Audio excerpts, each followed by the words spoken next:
All right, welcome everybody.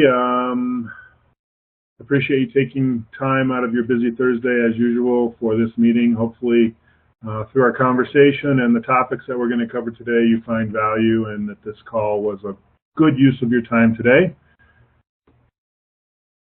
I've got a pretty strong agenda today. I made one mistake on the agenda, so that part about converting the prospect forward is not accurate, but the rest of it is.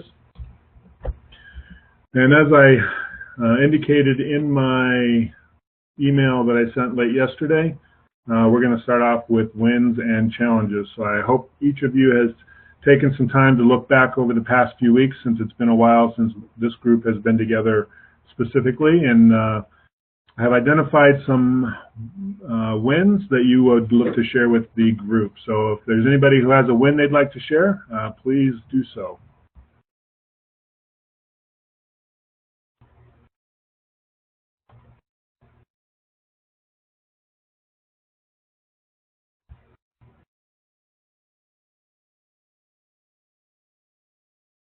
This is Tanya. Well, let me begin. Oh. Yeah, go ahead, Carlos. Yeah, thank you. Just this was an important win for me. I'm not sure if a small win, but important. And I finally decluttered. Not sure if I'm pronouncing this well, Ben, in the group, but I decluttered my office. So that brought me peace of mind. I released really bad mental energy. It gave me focus, and I will say that my mind was also decluttered. That's awesome. You know, having a workspace around you that is conducive to you being successful, I think is really important. So congratulations on that. That is something that I think we often put off far too long. So good job, Carlos. Yeah, absolutely. Thanks. Tanya, did you have something to share? Oh, I was just going to say hi. Oh. I'm new on the call, new to the coaching, and that would be my win, is that I've started doing the coaching with Ben. Ben and I have had two coaching calls so far, and feeling really good about that. I also have two contract facilitators that I'm working with, and we started out together.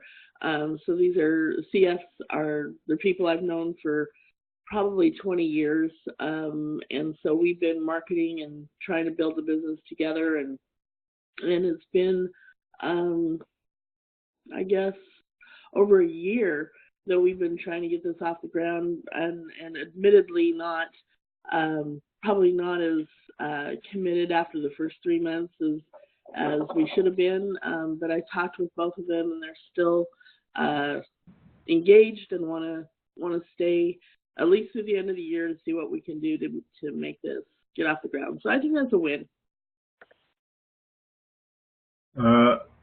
Humbly, I agree. I'm really excited to have you in the program, Tanya, and very optimistic based on the first couple of sessions that we've had on the success that you're going to experience going forward. And I'm really glad that your CFs are on board to stick it out with you. So that's all very good news, and definitely a good solid win. And just to kind of highlight, Tanya is not the only new TBO to join us today. Carlos down in Mexico is also joining the call for the first time and has recently enrolled in the Next Level program, as well as Craig Dooley in Chicago, who is on the line. Hello. He is joining as well. So we have other new TBOs that will be joining the program that hopefully we'll have on the call in future dates. Chris White out of Tulsa, who's been a TBO since 1994, will be joining the program. Laura and Steve Drury, who own territories in southern Denver and Colorado Springs, are joining the program. Kevin Kays, who is in the northern part of the Denver metro area here locally, is also joining the program, and we've got a few more that are in process or making the decision whether or not they should join. So we should see some some growth in the program and some more opinions and views and more opportunities to learn from each other here going forward. So welcome, Tanya, and welcome to the others. Any other wins?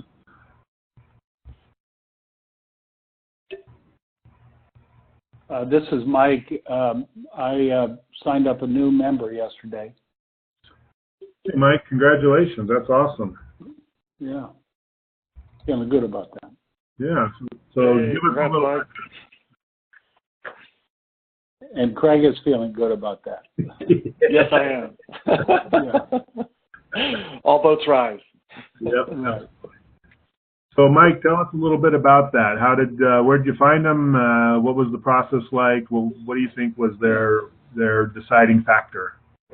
Well, it's actually a referral, and this is a former member who has come back into the fold, and so she's going to be attending my board, and she is the daughter of the owner of this business, and there's family dynamics, and so she, an existing member, suggested that maybe she'd be re-entry. I talked to her, and she had as a guest advisor last month, and then excitedly decided to re-up, and I think also, the new tools like the Business Builder Blueprint and so on, that's, gives me, all of that is approaches that she hasn't seen. And, so I have confidence that she'll, we can help move her forward. That is excellent. Congratulations, Mike. Well done. It's actually pretty rare to see a former member come back in, so you've accomplished something that I think many TBOs would love to be able to do on a more regular basis. Thanks. Definitely a big win. Anybody else have any wins that they care to share before we move on?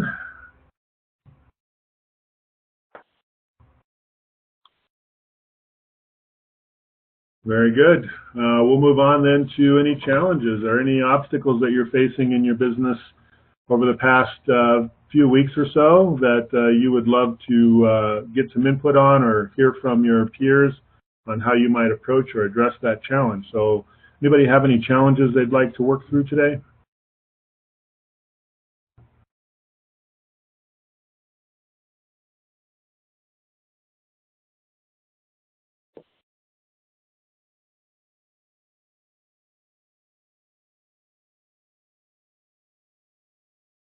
All right, I will take that as all is well and things are good.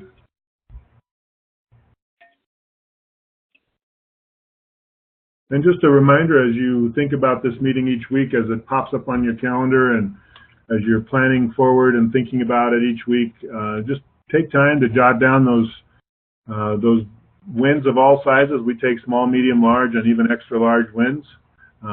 Jot those down and have them ready to go. And as you face challenges in your business or something happens that catches you off guard or that you've never experienced before and you would like to get some of your peer feedback, make note of those as well so that we can have a great opportunity to learn from each other's wins as well as the challenges that we face.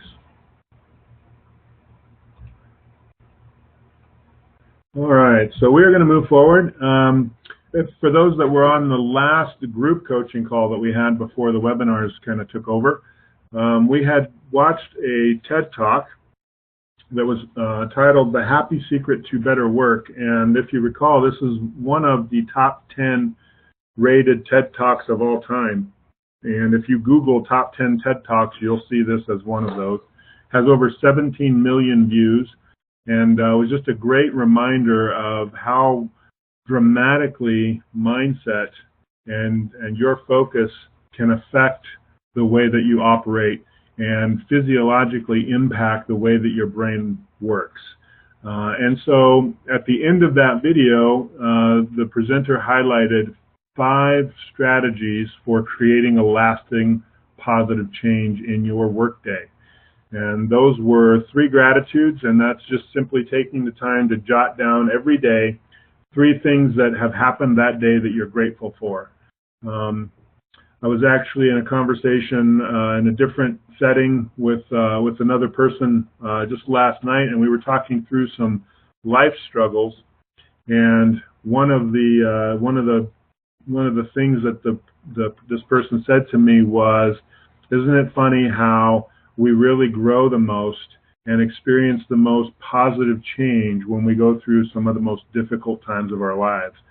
And so, as hard as it is, sometimes we need to be grateful that we're going through those challenges. Not that we would ever welcome them, but recognizing that when they come, it's an opportunity to grow and learn and develop. So that was just a reminder to me that even in those hard times, I can find 3 things to be grateful for every day. Journaling, just taking time to journal the positives and the negatives, the events of the day, a few minutes just to jot down your experiences. This is, for me, in my journaling, one of the places where I really focus on personal improvement and development. You know, in my journaling, I recognize things that went well and didn't go well, and places where I feel like I could get better, and it just helps to keep me focused, but it also allows me to download some of that information so that my brain can let go of it, knowing that it's recorded somewhere and I can go back to it. It's very freeing and a way for me to just really focus on those ways that I want to improve and get better. We've all heard the studies, exercise, even minimal amounts, walking, 5 to 10 minutes a day, being outdoors as much as you can, or even for short periods of time, can really influence our mindset and the way that our brain operates. So taking a little bit of time every day to just walk around the block, or if you're more active or more physically fit, making sure that you keep your exercise routine in place and that you don't let other things push that out of the way. It is a priority. Self-care is probably one of the biggest challenges that I have seen that many TBOs struggle with, because we're so focused on our business and doing the things necessary to care for our business that we don't take good care of ourselves. And so exercise is one way to keep focused and stay on track personally, and to help us maintain that positive outlook. Meditation or reflection, whatever word resonates most with you, just taking a few minutes daily to kind of close your eyes, breathe deeply, to calm yourself and reflect back or meditate on those things that bring value in your life. Personally, I use this. I close my eyes and I visualize in my mind a place that I really enjoy being, and those scenes can change sometimes, and then I just see myself in that scene relaxing and just enjoying where I'm at in my life, and again, even going back to some of the gratitudes that I've identified or some of the things that I've journaled about, and thinking through those in that place of relaxation and reflection. And then finally, just doing random or even conscious acts of kindness on a regular basis, on a daily basis, finding ways to give to others, not expecting anything in return, and how that positive frame of mind is reinforced when you're really focused on supporting and helping other people. And I think I mentioned last time, if I didn't, I will mention it this time, a book that I recently completed called The Go-Giver. It's a quick read, great book that really emphasizes the idea of constantly being a mindset of giving and not being concerned with what you get in return as you do that, and the positive benefits that you can experience in your life by doing that on a regular basis. So just wanted to re-emphasize those 5 daily activities that you could be doing to improve your overall mindset. The total of these 5 things can be completed in 15 or maybe 20 minutes tops. So it's not like you need to set aside a large amount of time to do these things, but just being mindful of where you're allowing yourself to focus, what is occupying your mind through most of the day, and how can I make a shift and to be more positive. And that positive mindset will show itself through every meeting and every interaction that you have.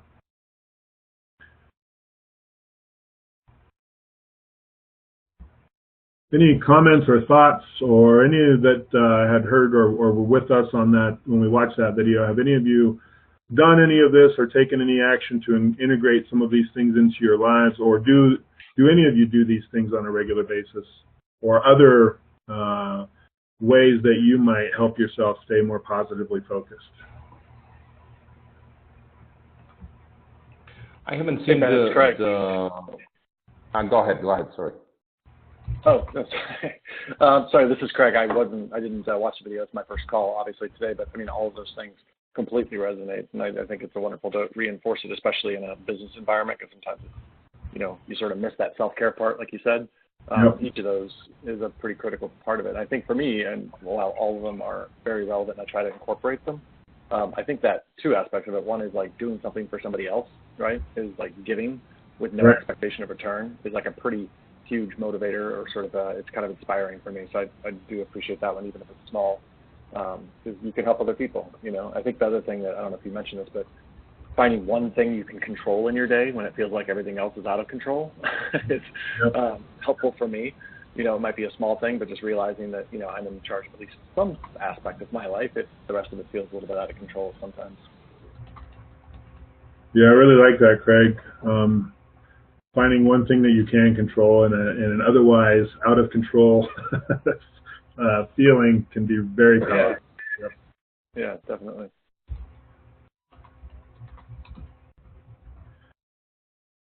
Any other thoughts?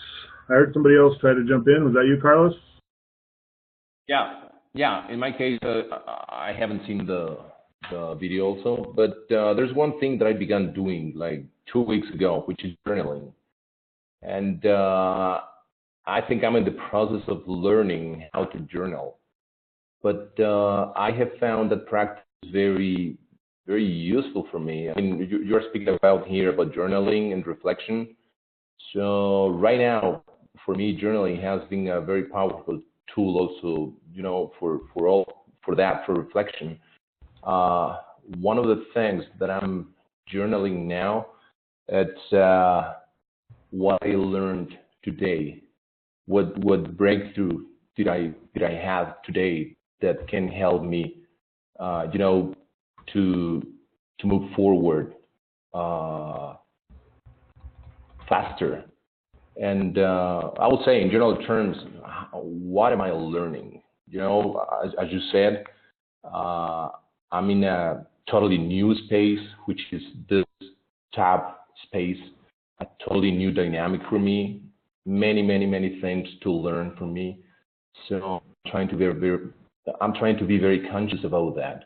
What am I learning that can support my, my personal and professional growth? Yeah, I love that, Carlos. I think there's so many applications for taking the time to do that. I think the one thing I would encourage you to do, and hopefully it's part of your plan, is to consistently and regularly go back through what you're journaling. Because I think we learn, we record, and then we forget, or we discount, I guess, what we've learned and how much growth we've had. And I think many of us find, especially when we're in a difficult season, or we're feeling challenged or overwhelmed by some of the stuff that's going on in our lives, we forget all the progress that we've made. And so having a journal that captures those learnings, those key moments, those breakthrough experiences that you can go back and reflect on and recognize all of the growth and all the progress that you've made, and that you've come so far already, that whatever lies in front of you, there's nothing you can't overcome. And I think it just fuels that positivity and that can-do attitude. So I applaud you for that, and hopefully becomes a long-term practice that you maintain. Right. By the way, I'm using an application. The name is Day One, which works very well for journaling. And is that just day1.com? Is that a website or an app that you download? It's an application that I downloaded. Yeah, Day One. Oh, great. Thanks. Yeah, I'd like. This is Mike. Day One is an app for your phone, or how does that work?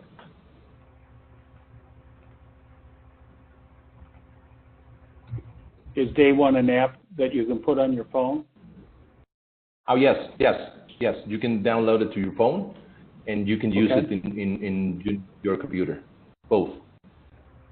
Good.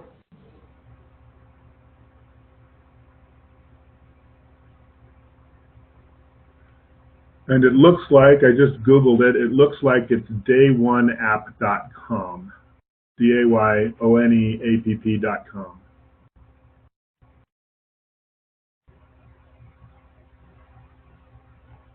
Thanks for sharing that, Carlos.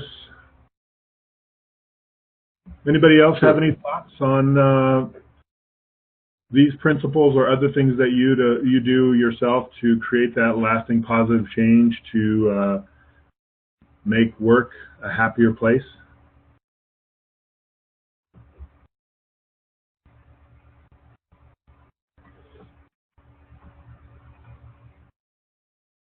All right, very good. Well, keep those in mind, and if there's anything in those 5 that you feel would be helpful for you, take action. Do something different, and see how you benefit. See where you can make those changes, and be very intentional about maintaining a very positive, focused, happy mindset as you move forward. And the next topic that we're going to go over is a continuation from the series we've been doing on the TAB sales protocol.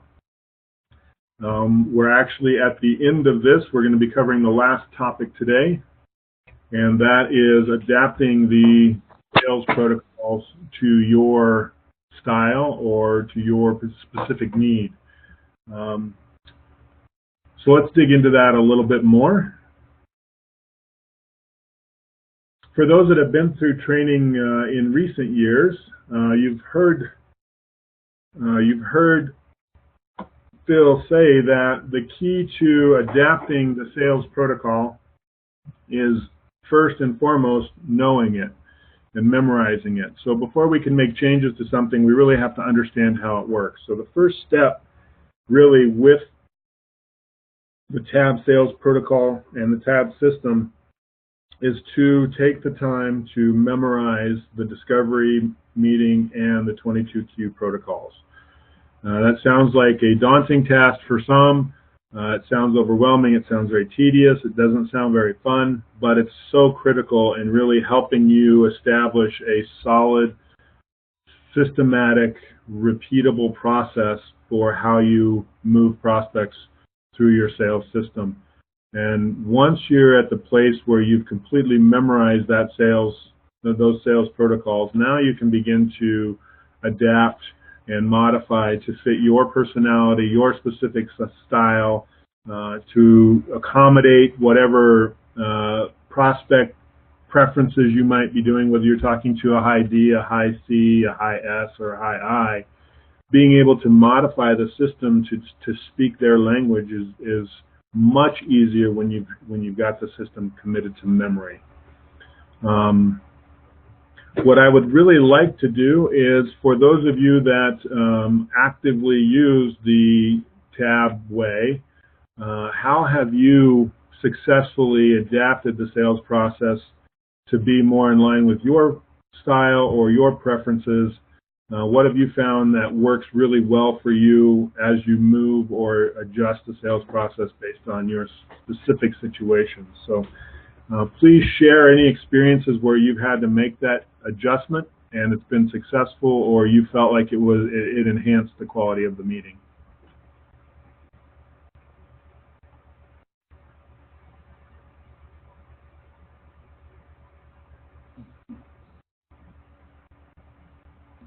Well, I'll jump in.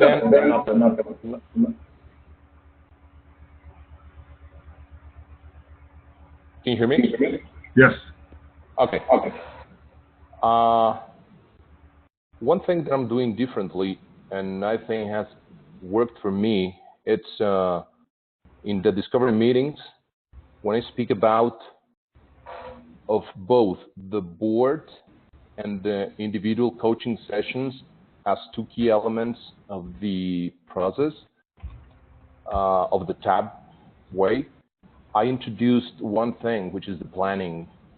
And so I speak not only about the board sessions and the individual coaching sessions, but also about the planning process as a third key element. And I have seen that it makes a lot of sense to the people that I speak with, because I know that here, I mean, small business owners and medium-sized business owners struggle a lot with planning, and they don't do good planning. So that is one thing that they are expecting. Not that they are expecting, but I know that putting that on the table brings value to the conversation. Sure. Yep. Yeah, very good, and fits really well with who you are and your process, your system for how you go through managing your membership. And so I think that makes a lot of sense to highlight that, because it's going to be something that you're going to be talking about throughout their tab membership. Right. Yep.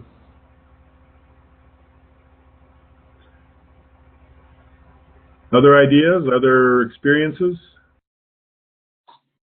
This is Manuel. I have a couple. One that you mentioned in terms of memorizing the script. I got this tip from Jeff Pruner, and so he suggested, read through the script 3, 4, 5 times. Just read it out loud, and then after you've read it out loud several times, then go ahead and record it, like create a voice memo on your phone or any device that you might have. Just try to out of memory, try to go through the whole discovery script. Then as you play it back, write it out. So you write what you recorded, and you stop, you write, you stop, you write. And that helped me a lot to commit it to memory. The next step was to really key out, or like point out certain key words that are very, very intentional in the script. A couple of those is, for example, when you're talking about the performance guarantee, in a couple of instances, mention bringing in the fact that you do this to remove any financial risk. And those 2 words, or those 3 words, remove financial risk, are very powerful, because again, you're kind of lessening that risk to them. And then the other one change that I've incorporated is, instead of asking after you go through the explanation of, imagine, you and I were working together. In that portion, I do not say a business or a coaching session. I just say it's a one-on-one session. Sometimes with business owners, coaching can sometimes have a negative connotation. So just saying that it's a one-on-one session tends to remove that. And so after you finish that portion, instead of asking, as I've described this to you, what topic comes to mind that you would bring to the table, I've changed that a little bit, because I found that it was very easy for people to say, oh, I don't have any. And then, to try and dig in to that, they just kind of, double down and say, no, I have no issues.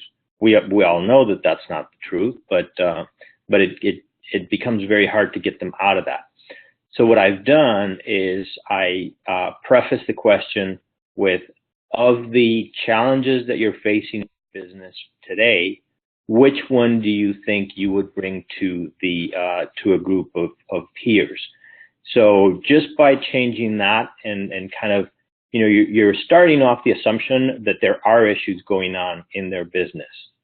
And so that kind of takes away the I don't have any, because you've already said, of the issues that you're facing, which one would you bring? So that kind of sets the tone for the response. And this came through a book that I read on deception. And one of the things that was interesting to me, and you probably can relate to that, because in the book, they talk about, when you kind of push for an issue and they either openly or reluctantly give you one, there's probably three or more that are more significant than the first one that they said. So like, oh, I'm having some staff issues, right? And you say, oh, what kind, or if you ask, and is there another one? So it's kind of that digging in deeper to find that pain point that we can then identify and use as we move them to the RFA. So those are a couple of things that I've been working on as I've adapted that sales protocol or the discovery meeting script to my style. Thanks, Manuel. That was awesome. I really like the process for helping them memorize. I know that can be a challenge for many. I love the idea of reading it, recording it, writing it. I think that really engages your full brain in the process and makes the memorization much easier to accomplish. I think one point that you made that I would really love to highlight again is that it's so important to recognize that there are several keywords in the protocol that are really important to the conversation. And so whatever adaptations you make or changes you make to accommodate your own style, be sure that you're not changing the intent or changing the dynamic of what's being said, because you lose value and can really create your own issues by making changes that really transform the message. So we want to be careful not to do that. We've done our best to try to highlight some of those keywords in the protocols, but really it's just making sure that whatever changes you make emphasize or highlight or add more rather than transform or change the message behind the protocol. So I think that's really critical. And then the rest of, as you described it, is I think very supported by the overall process, recognizing the first issue just is not typically the issue. It's the easiest issue to bring up, often the least painful, because I'm not going to talk about my deep issues at first with somebody I don't know. I'm going to usually bring up something I'm comfortable talking about. But recognizing that with a little more conversation and a few more questions, you're going to actually be able to dig into those more critical emotional motivators. And really, when we get to the end of the 22Q, the goal is to have at least 4 key motivators. Again, one of Phil's favorite things, the way that we count emotionally is 1, 2, 3, 0, because we emotionally cannot handle more than 3 big things going on at once. So if we can get somebody to that 4th issue, they now start to feel a little bit overwhelmed and feel the need for help because they can't process all of that information at one time. So remembering those key steps in the protocol and making those adaptations to make it more comfortable, changing it from coaching to a one-on-one session, I think makes sense in some situations. But really just making it your own, making it feel like it's something that you are comfortable communicating. The worst thing that we can have happen is to be scripted to the point where it's not natural and it's not comfortable. Any other comments, any follow-up questions for Manuel?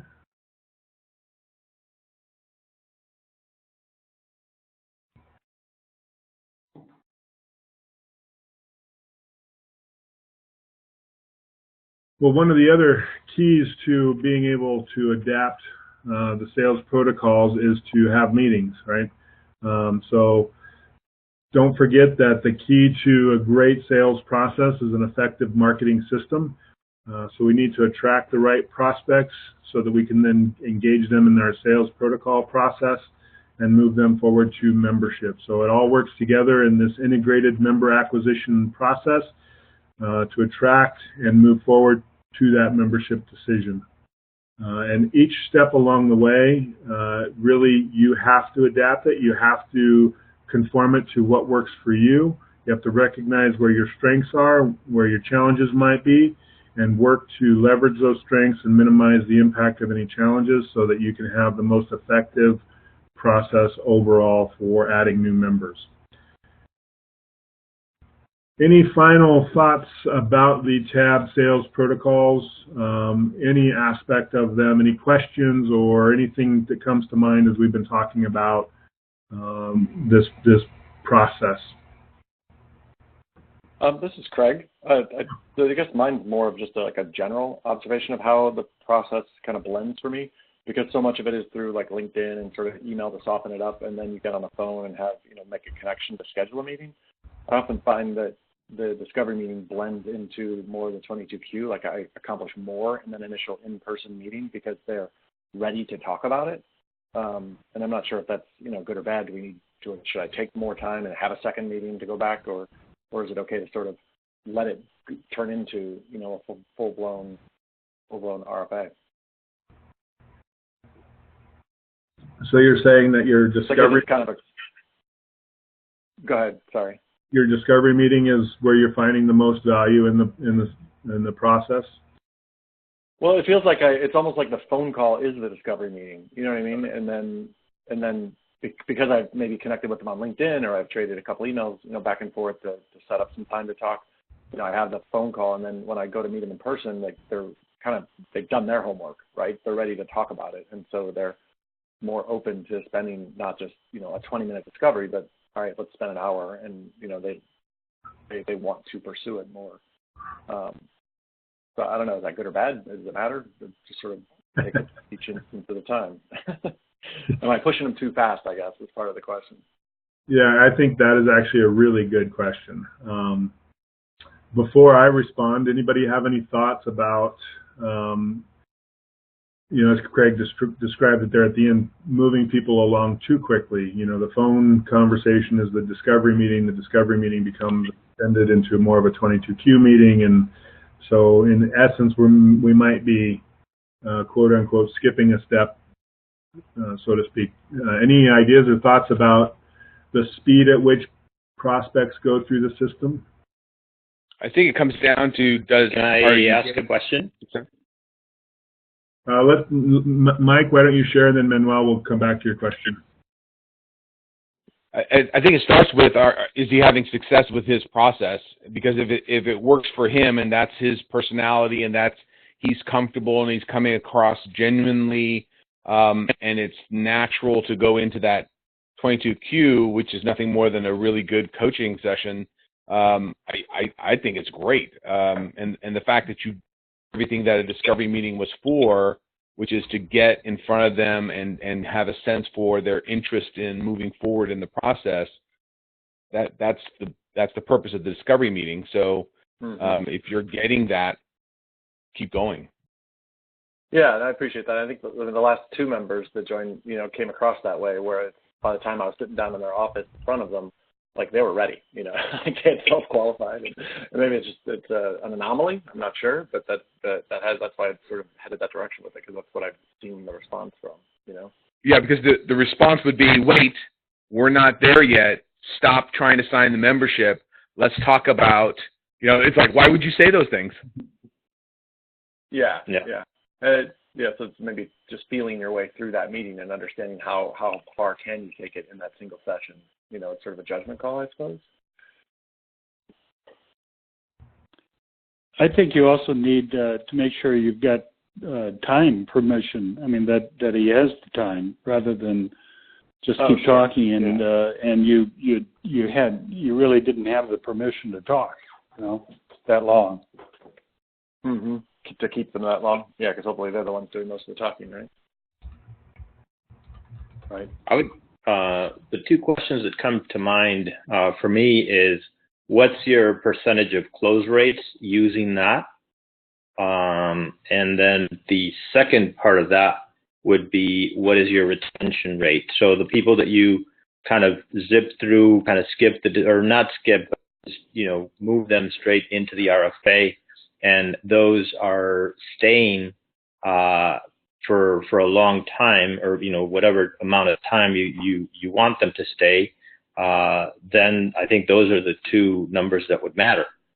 If you start to see that your close rates are very high, but those members turn out not to be members and not to stay for a long period of time, then I would say there's something wrong with that process. But if you're closing them effectively at that point, and they're sticking around, because part of the RFA process, or part of the discovery and then the RFA, is to make sure that they're good, that they're going to be good members and are going to stick with you.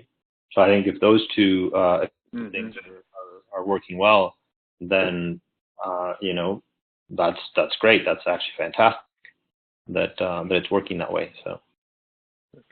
Well, unfortunately, I'm about 6 months in, and I've had 3 board meetings, so I don't know the longevity yet, but definitely that's a good method to crack. But I mean, Yeah. Yeah, I appreciate that. That makes good sense. One of the things I was going to share, I was working with another TBO who had a couple of experiences where by the end of the discovery meeting, the member or the prospect was ready to sign, like would not take no for an answer. I want to sign up right now. I'm ready to go. I see the value. I need this. It'll help me with my business. Actually even launched pretty well into the membership, doing the disc, had the first couple of, had a first coaching session, attended the first board meeting, and then went dark. And not because it wasn't good, but everything was rated really well, but for whatever reason, it was almost like the next shiny thing came along. And so we kind of coined the phrase, Mr. Easy Come, Easy Go. And so that would be my only caution, is that sometimes we get people who are so eager that they really haven't thought through their decision. And so as the next new shiny object comes along, they quickly move on to that and abandon whatever they've been doing in the past. So if we can ask questions around that through the process to kind of gauge that and get a sense for it. But just a word of caution, sometimes quick decisions are not always long-lasting decisions. Yeah, for sure. That's a good point. I've also found that their DISC profile, if you can get that up front, because it will tell you how quickly they're going to be willing or enthusiastic they're going to be about, deciding. Some profiles are a lot slower at deciding, like a high C or a coordinator type profile versus a high DI or a high D, especially a high D, decides quickly, and also decides quickly to leave too. That's what Ben was saying, I believe. Not always, but they can decide quickly to leave. Exactly. Right. I think my key takeaway, Craig, would just be, you're the person that has had the interaction. You kind of get a sense for where they're at and how sincere they might be in the movement. I will tell you that the TBO in the experiences that I described had a feeling going in that something wasn't right, and was very reluctant, but felt like this would be a good member, and if they're that eager, I guess I'll move forward. Kind of went against better judgment internally, went against the gut feel, and that was, I think, where the mistake occurred. So I think the more experience you have, the more discovery and RFA meetings you have, the more membership cycles that you go through, you'll gain more of that gut feel. And I would encourage all of us to really listen to that. Yeah, thank you. Ben, I would like to share my experience. I began adding members in late February, and by February, March, April, at the end of April, I had 15 members signed. And long story short, 3 of those members never showed up.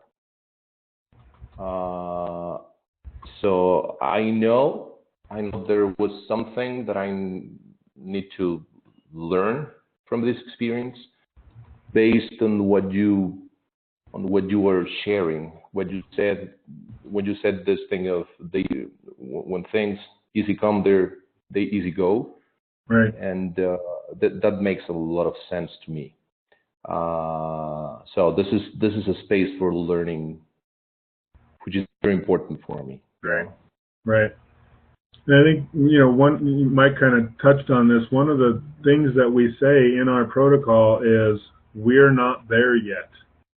And, we get a lot of questions. Why would you do that? Well, we do that because we're not salespeople and we're not trying to sell somebody something. We do that because we're evaluating membership and we're determining fit on our boards. And I think it's a very, very powerful tool with somebody who is almost overly eager to sign an application, is to put your hands up physically, kind of lean in and say, we're not there yet. And here's why. I need to learn more about your business. We need to have another more in-depth conversation, because as the business owner here running my business, I need to make sure that you're a good fit for the boards that I have. And the only way I can do that is by having a more in-depth meeting with you. And I think we can actually regain some control that in that sales process when we do that. When we say, no, I know you're ready to sign, but I'm not ready to give you the application to sign. We need to talk more. And at the same time, if it's a good member, you're convinced that they've thought it through and that they're making a sound decision, give them the application.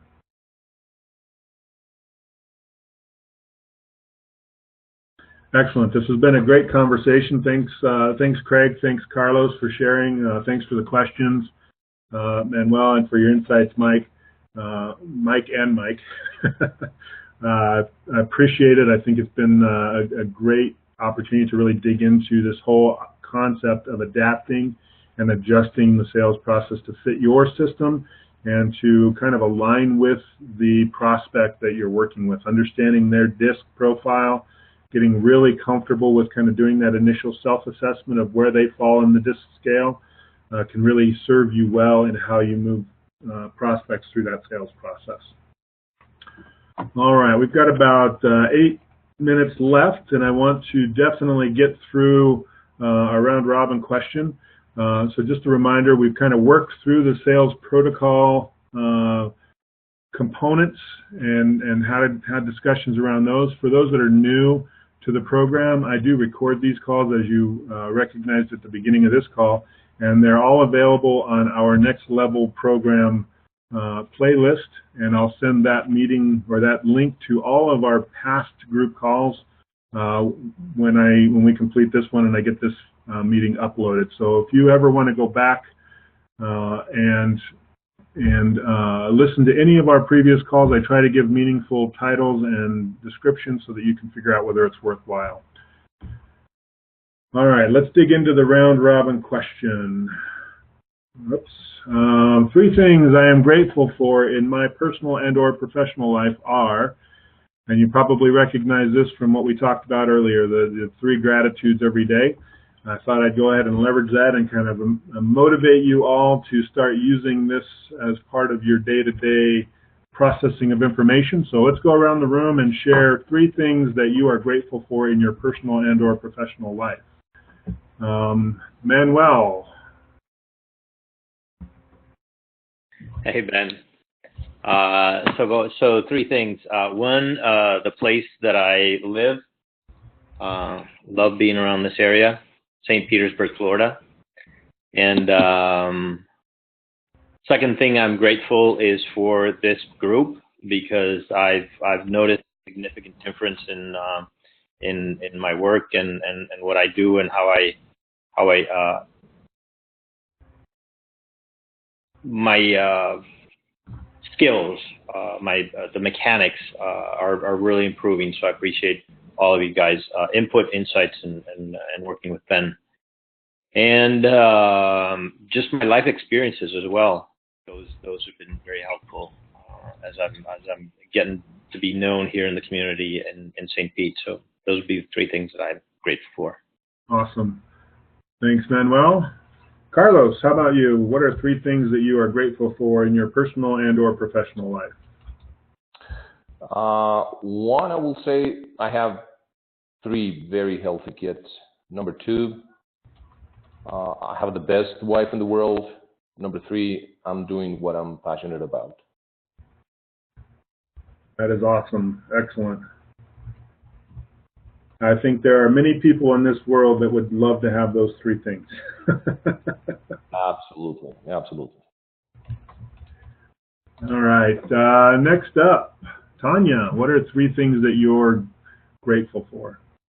Okay, so two of them relate to teams this week. So the first one is what I mentioned earlier is my CS Paulina, being part of my team and being a friend.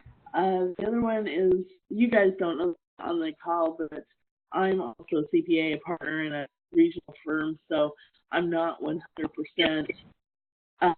I'm part tab, part CPA, because I felt like they were really complementary in what I'm trying to do in my business. So I'm very grateful for the team that I have here at the CPA firm. They are sorry, I emotional. That's okay. The other one is, okay, I have a high water level, you guys. The other one is that I live in San Diego, and it is awesome. I'm at my window today, and it's just beautiful, and I'm for 28 years, and just still can't get over what a great place it is. So, okay, I'm gonna get off the call. I'm crying at you guys. Sorry. Probably all the guys are like, oh great. We can go on the phone. Anyway, that's what I'm grateful for today. Awesome. Thanks for sharing, Tanya. I appreciate that very much. Mike Grover, how about you? Well, first of all, I want to jump in and say, Tanya, different people show passion different ways, so it doesn't matter what method you use. I just talk too loud and too fast. So the three things I have are I'm at the treetop level, so my faith, my family, and this community or the community that I'm in. So I have a good, strong belief system. I have a great family, and much as Manuel said, that I really appreciate having this community to work with to kind of help strengthen some of my stuff that I have to do. And I don't mean to be rude, but I do need to jump off, and I thank you very much for the opportunity to listen to all those really great things that you guys were talking about today. Thanks. Make it a great day, Mike. Will do. How about you, Craig? Let's see. I would probably echoing what he just said, what Mike just said, but going the other direction, granular. I would say that I'm thankful today, very specifically, for a couple of things. One, I took a great run at sunrise out to Lake Michigan this morning, and so I'm thankful for my health and the ability to start my day each day with that sort of like meditative experience. Kind of sets my attitude for the entire day. The second thing is I'm thankful for the tether that I feel like this group is going to provide me as I try to work through challenges and feel like I'm part of a community rather than, sitting by myself here and doing things. So I'm thankful for that in this call. And the third thing, I'm thankful that I'm going to a performance of my 10-year-old singing in a musical this afternoon. And it's because I have the lifestyle I have that I have the ability to participate actively in my kids' lives. And I'm very, very grateful for that. Wow.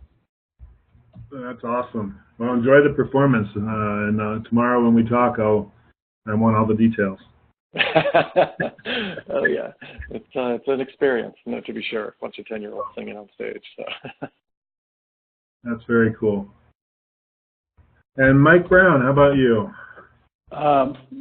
So I am thankful for a new baby granddaughter or grandson that's on the way, and thankful for where our housing situation where we're living, and thankful for a tax surprise that I just learned about that I'm it's going to help. So, yeah, those three. Excellent. Well, congratulations on being a new grandfather again soon. Yep. That's very exciting. Excellent. Well, as you can hear from each other, there is much to be thankful for. I am thankful for so much.